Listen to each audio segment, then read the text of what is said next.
Pues sin nada. Bueno, bienvenidos y bienvenidas a todas. Muchas gracias por asistir a esta charla en la que vamos a ver cómo podemos diagnosticar enfermedades en bebés incluso antes de nacer. Nosotras somos, bueno, yo soy Elena, soy bióloga sanitaria en la Universidad de Alcalá de Henares y actualmente trabajo en industria farmacéutica y bueno, también he participado como organizadora de alguna conferencia de Python España en el pasado.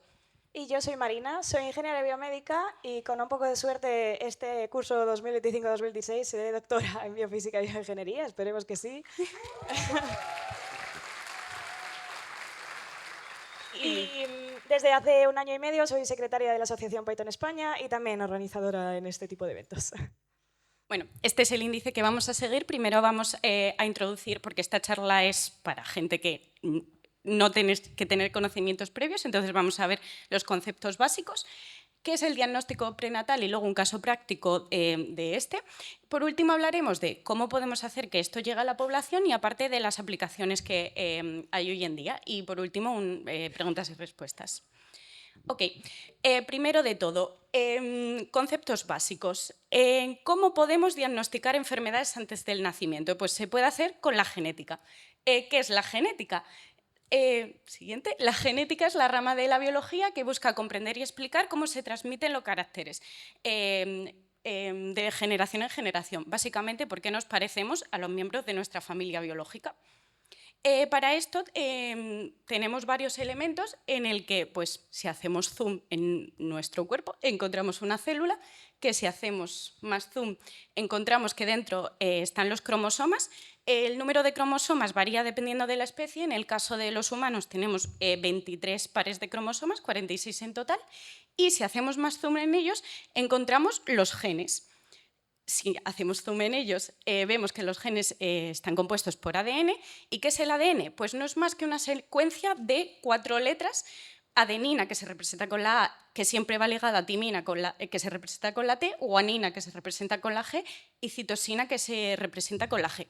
Ok, pero el ADN, ¿cómo llega a ser lo que nosotros vemos desde fuera? Pues es porque en la célula hay mecanismos que lo que hacen que una secuencia de ADN dé lugar a una secuencia de ARN mensajero, que esta secuencia dará lugar a una secuencia de aminoácidos que darán lugar a una proteína. Y es esta proteína la que luego pues, da los caracteres que podemos ver fuera. Entonces, claro, hay enfermedades que se producen porque esta proteína no tiene la secuencia bien. Entonces, si seguimos este proceso a la inversa, si hay un error en la proteína y seguimos el proceso a la inversa, podremos dar con qué error hay en el ADN y está causando esa enfermedad.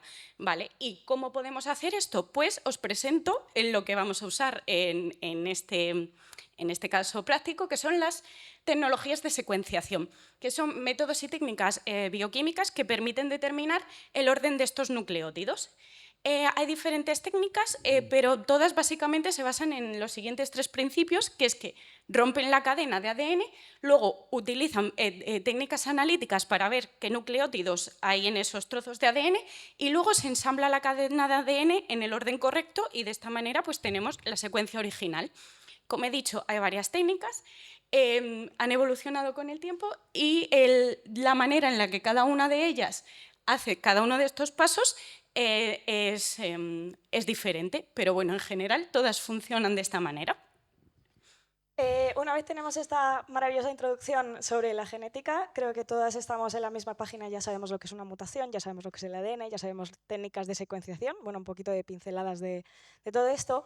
Podemos pasar a qué es el diagnóstico prenatal, que es, bueno, en el propio título ya aparece y es lo que haremos en esta charla, utilizando Python, por supuesto, porque estamos en la PyCon, entonces no podíamos hacerlo con otra cosa.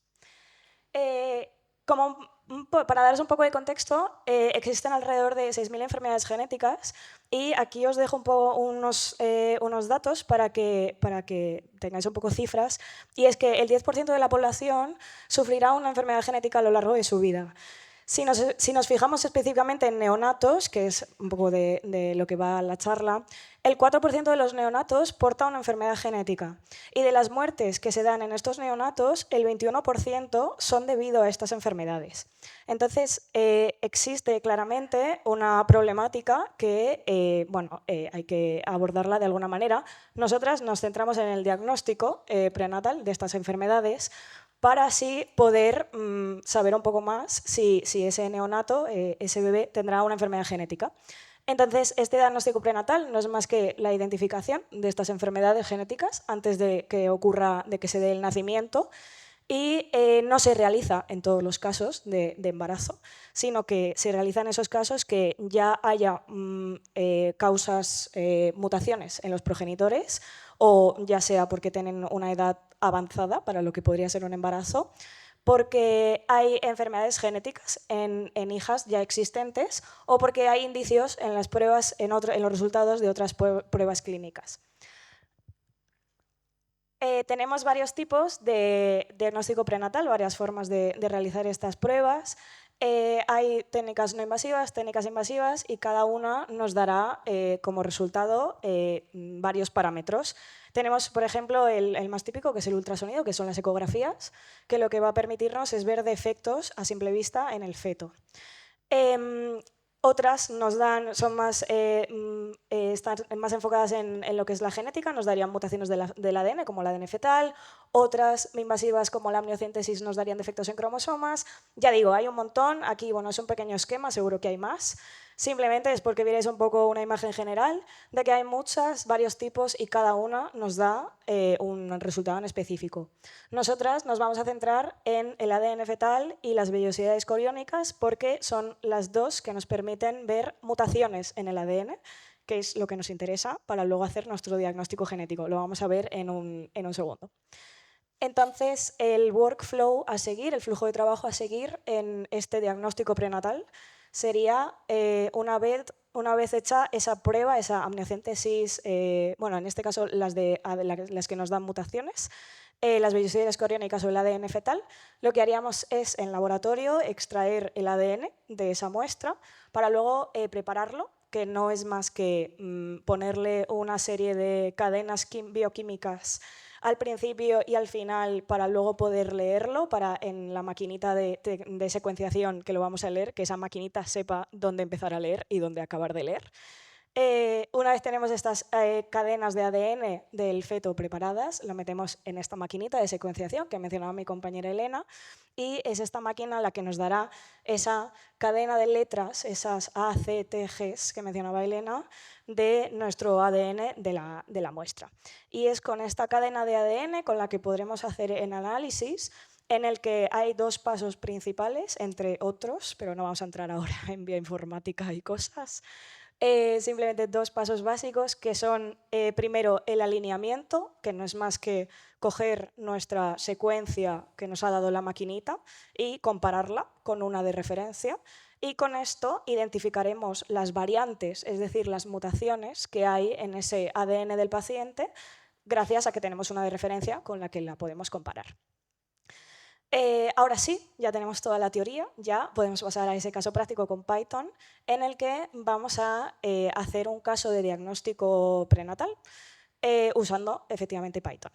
Entonces, por poneros un ejemplo, hemos escogido esta enfermedad, la epidermolisis bullosa, que es una enfermedad genética rara que afecta a uno de cada 60.000 recién nacidos, y que lo que provoca es efectos en las mucosas y en la piel. Lo que provoca es que haya una fragilidad extrema en esta piel, en estas mucosas, apareciendo ampollas con el contacto físico o incluso de manera espontánea.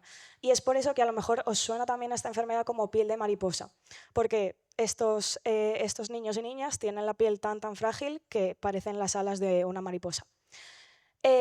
Otras complicaciones, aparte de estas ampollas, que es lo más típico, son lesiones dentales, atrofia muscular, estrechamiento de vías respiratorias y gastrointestinales, urogenitales, y cáncer de la piel y de las mucosas, y en los peores casos la tasa de mortalidad en los tipos de esta enfermedad más graves es bastante alta. Esta enfermedad está causada por mutaciones en los genes de las proteínas de la piel o de estas mucosas, como pueden ser el colágeno 7, lamininas, integrinas, etc, etc, etc. Nosotras, para este caso práctico, cogeremos una mutación en específico de esta enfermedad y lo que vamos a hacer es, con un ADN extraído de una muestra de una paciente, la compararemos con nuestro gen de referencia. Este es el workflow que os presentaba antes, en el que, a modo de recordatorio rápido, extraímos el ADN, lo preparamos, lo secuenciamos y lo que vamos a hacer aquí, en este caso práctico, usando Python, es facilitarlos en análisis. Esa comparación con la secuencia de referencia y esa identificación de mutaciones nos lo va a hacer Python automáticamente y así nosotros no tenemos que hacer nada, porque esto evidentemente lo puedes hacer a mano y de hecho bueno, hay aplicaciones y plataformas y tal, pero hace no tanto tiempo, o en algunos casos diría incluso que se hace manualmente. Entonces, bueno, el hecho de ir a buscar una mutación entre millones y millones de letras, bueno, el error humano me parece bastante alto. Entonces, bueno, ¿por qué no vamos a usar Python, que es genial para automatizarnos este proceso? Necesitamos, como he dicho, un gen de referencia, una secuencia de referencia para poder compararla, nuestra secuencia de nuestra paciente, con el gen de referencia. Aquí os dejo un ejemplo de base de datos de genes y de cositas de genética, en la que podéis encontrar estos genes, estas secuencias que están, bueno, de Homo sapiens, por ejemplo, están, diría que todas o casi todas. Es una base de datos bastante completa. Os dejo esta como ejemplo porque es de las más usadas, pero realmente podéis encontrar muchas más bases de datos genéticas en Internet. Y lo único que tenéis que hacer es poner, en este caso, cogeremos el gen del colágeno 7, veis ahí arriba, tenemos un láser, ¿verdad? Sí, aquí simplemente metéis el nombre del gen y os saldrán este tipo de resultados. Si clicamos aquí, en este caso, se nos abrirá una página con el gen del colágeno tipo 7. Bueno, no, con los resultados de los genes. Cogemos en este caso de Homo sapiens, porque vamos a comprarlo en Homo sapiens, y se os abrirá esta página del gen y aquí en Send to formato FASTA podéis guardar este gen de referencia. Este formato FASTA, como curiosidad, no es más que un archivo de texto normal, o sea, es un TXT, pero es .fasta porque lo que tiene de peculiar es que la primera línea es como una descripción. Tiene pues, el nombre del gen, la especie, no sé cuánto, cositas de genética y de bioinformática, pero no deja de ser un archivo de texto. Entonces, una vez tenemos este archivo, ya podemos darle trabajo a Python y a nuestro script, que, por cierto, si queréis, estáis interesadas en usar el código, pues podéis meter vuestras propias secuencias y genes de referencia si queréis jugar con él, o podéis jugar también con el caso práctico y los genes que vamos a usar ahora. Tenéis el código y los archivos que vamos a usar en este repo de aquí. Y también tenéis las diapositivas por si queréis eso, replicar el caso práctico o usarlo con otros genes, y podéis tener aquí como la referencia de los resultados y tal del código. Entonces, es un código muy sencillo porque, bueno, como habéis podido comprobar, nosotras no somos desarrolladoras ni somos programadoras, o sea, no nos dedicamos a esto. Es un código muy sencillito, pero bueno, que realmente hace la función que queremos, así que no hace falta más. Os lo voy a explicar muy brevemente. Tenemos una serie de funciones que os voy a explicar. La primera es la que nos va a leer, bueno, esta primera línea es la que nos va a leer el gen de referencia, la secuencia de referencia, ese archivo .fasta que os decía de descargaros de una base de datos. Esta segunda línea lo que hace lo mismo, simplemente nos va a leer la secuencia que tenemos del paciente, de esa maquinita de secuenciación en la que hemos metido nuestro ADN. Después lo que haremos es alinear esas secuencias, o sea, comparar la del gen de referencia con la nuestra. Con esa comparativa vamos a sacar la posición de las mutaciones que pueda haber en nuestra secuencia de la paciente, y finalmente reportaremos esas mutaciones en pantalla para que esto sea, vamos, es que no hay que hacer nada, o sea, solo seleccionar los dos archivos y el código te saca ya, te printea en pantalla el resultado.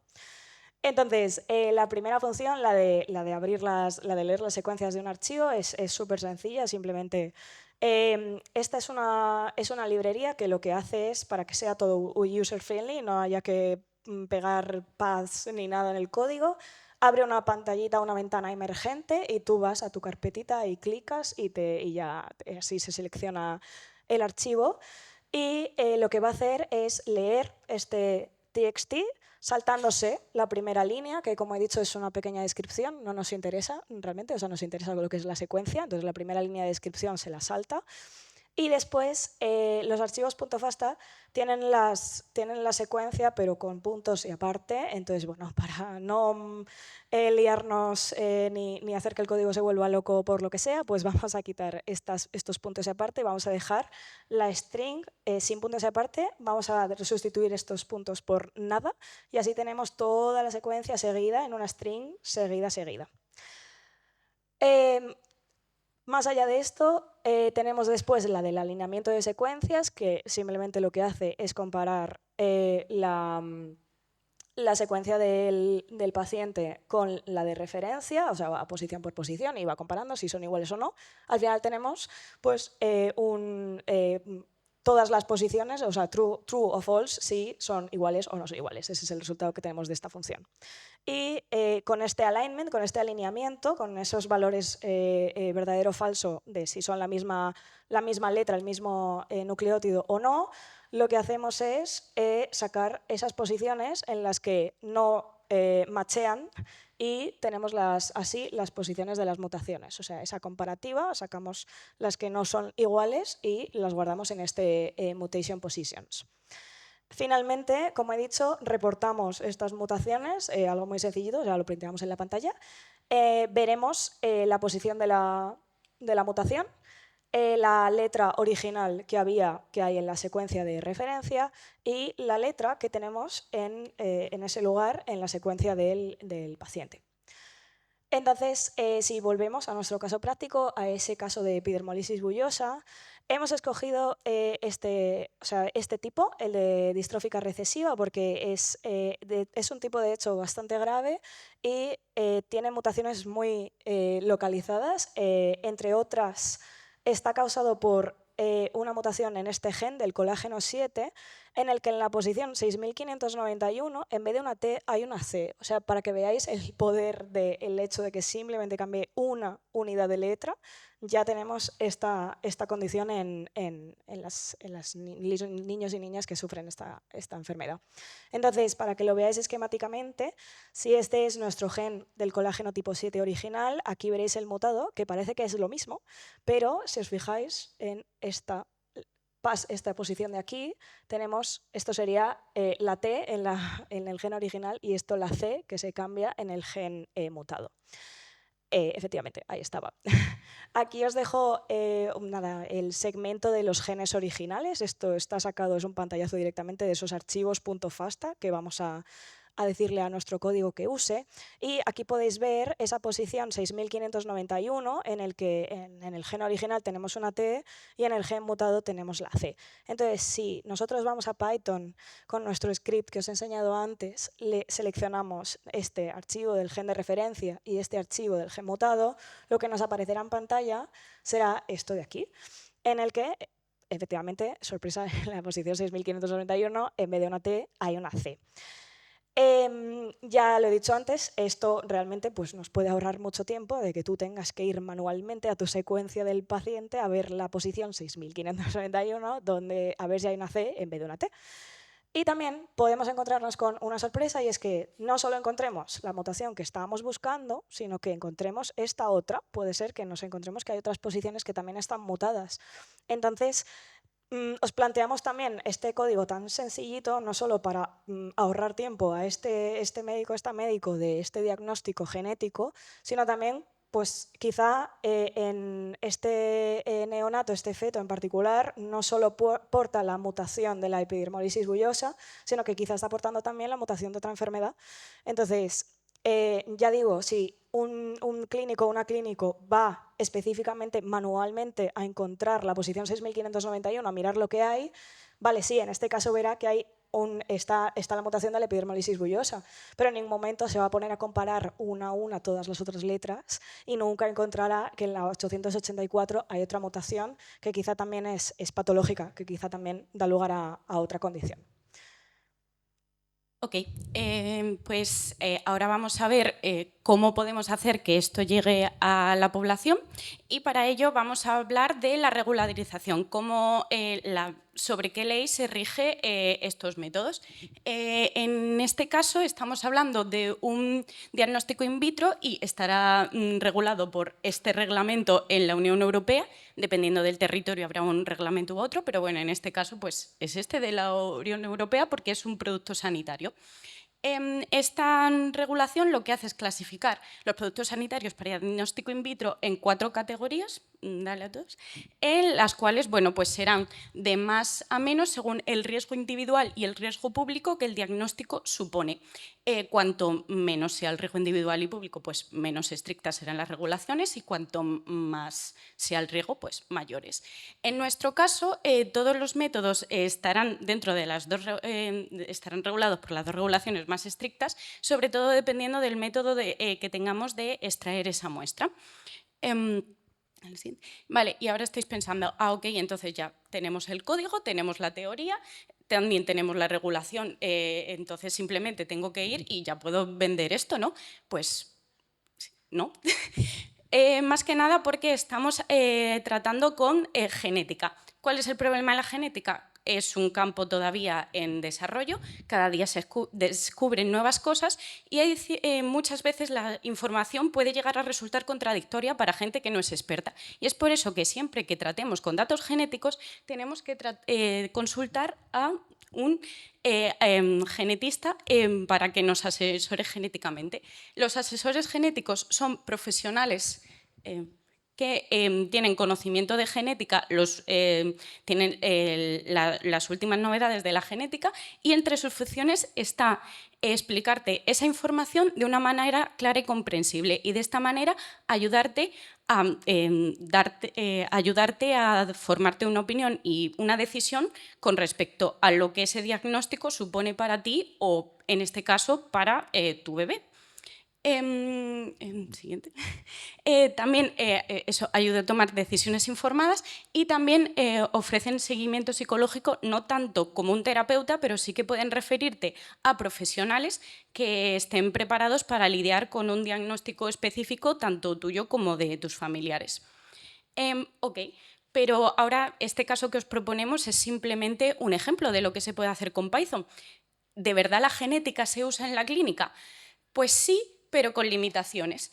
Porque, no sé, a lo mejor os suena estas noticias de que salieron hace relativamente poco, de que se había curado el síndrome de Down. El síndrome de Down, para quien no lo sepa, como he dicho antes, los humanos tenemos 23 pares de cromosomas, las personas con síndrome de Down tienen un cromosoma más en el par 13, entonces tendrían 3.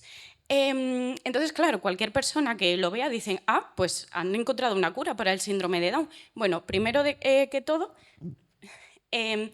todos estos estudios hacen referencia a estos 2 papers de manera indistinta, aunque son dos grupos diferentes, y lo que dicen estos papers no es que se curase el síndrome de Down, es que habían conseguido eliminar ese tercer cromosoma en muestras de piel de personas con síndrome de Down para usarlos como terapia. El síndrome de Down conlleva también otras dificultades para las personas que lo padecen, como pueden ser riesgos cardíacos o mayor probabilidad de cáncer de sangre. Entonces, lo que pretendían hacer estos estudios era hacer una terapia eliminando ese cromosoma en células para luego pues, poder ponérselo a las personas con síndrome de Down y aliviar estos síntomas.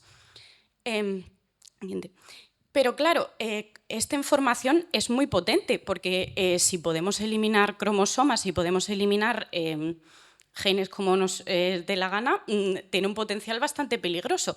Por eso está altamente regulado, porque la Declaración Universal de los Derechos Humanos reconoce el genoma humano el genoma humano, perdón, a nivel simbólico como patrimonio de la humanidad. Esto implica que no podemos alterarlo a nuestra voluntad. Y es por esto que la Organización Mundial de la Salud, siguiente, tiene, bueno, no leáis el texto porque está un poco mal traducido, pero lo que dice es que cualquier modificación del genoma humano debe hacerse siempre por razones de prevención, de diagnóstico o de terapia, para así evitar caer en la eugenesia. La eugenesia es la selección de caracteres específicos para mejorar la raza humana. Ya lo hemos hecho antes, no es divertido, no está bien, y claro, ahora estamos hablando de un potencial método para mejorar la vida de personas que tienen síndrome de Down, pero imaginaros que el día de mañana encontramos un gen que hace que seas rubio y tengas los ojos azules. La genética no funciona así, pero bueno, creo que ya todo el mundo sabe por dónde voy. No hace falta que a los humanos nos den más excusas para discriminarnos entre nosotros, así que es una ciencia y es una cosa que en clínica tiene un gran potencial, pero también hay que tener mucho cuidado en cómo aplicamos estos conocimientos. Y nada, muchas gracias por asistir a esta charla.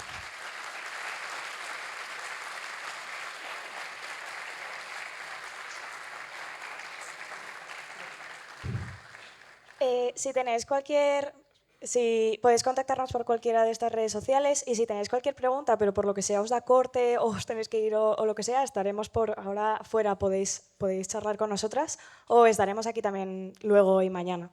Así que bueno, que no hace falta que si a alguien le da vergüenza, haga la pregunta ahora. Pero si no le da vergüenza y la quiere hacer ahora, también puede. Sí, por supuesto.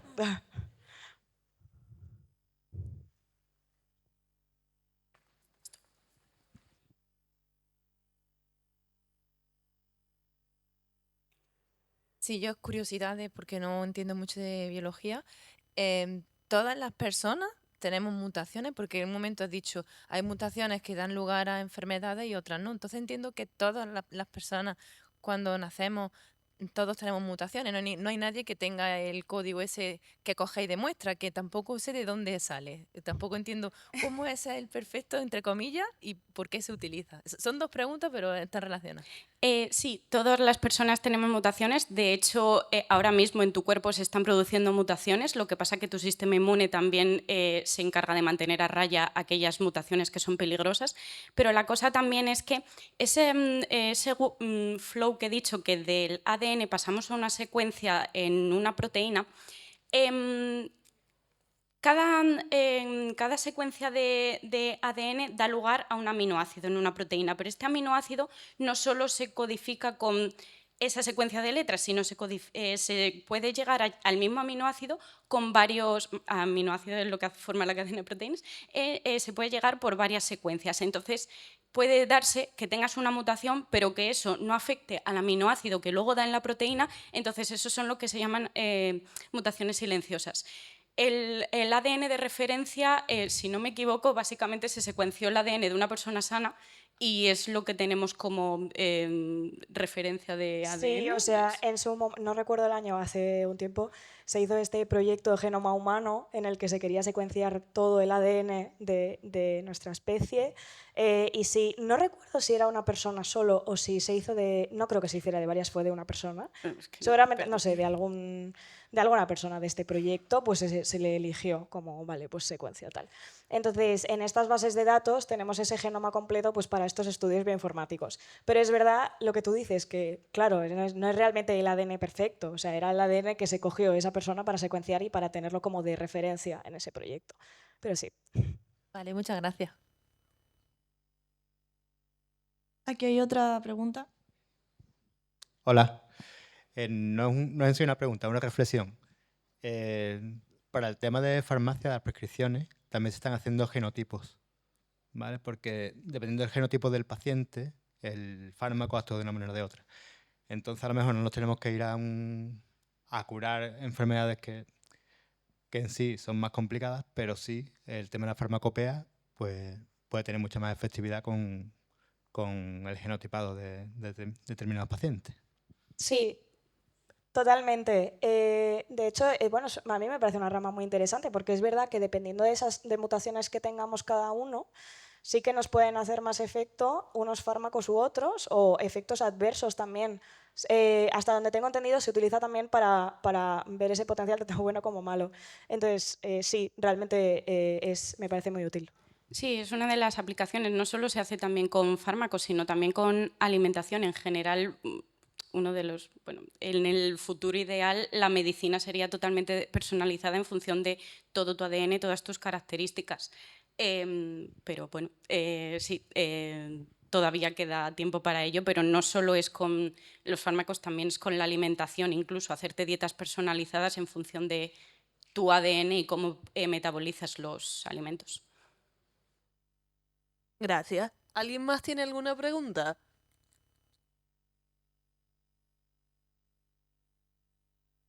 Hola. Bueno, primero enhorabuena porque me ha parecido, para empezar, un tema que es complejo, pero lo habéis explicado de manera que es súper sencillo. Gracias. Lo cual me lleva ahora a mi pregunta.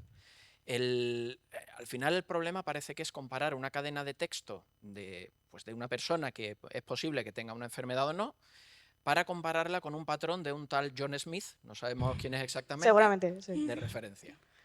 Tal y como lo habéis explicado, así de sencillo, lo que me lleva a preguntarme es que el sistema parece muy fácilmente escalable. Es decir, primer paso que se me ocurriría, o siguiente paso, tener una base de datos con una serie de enfermedades y en lugar de buscar una en concreto, pues decir, oye, búscame qué tienes aquí, así de forma general y que te lo catalogue.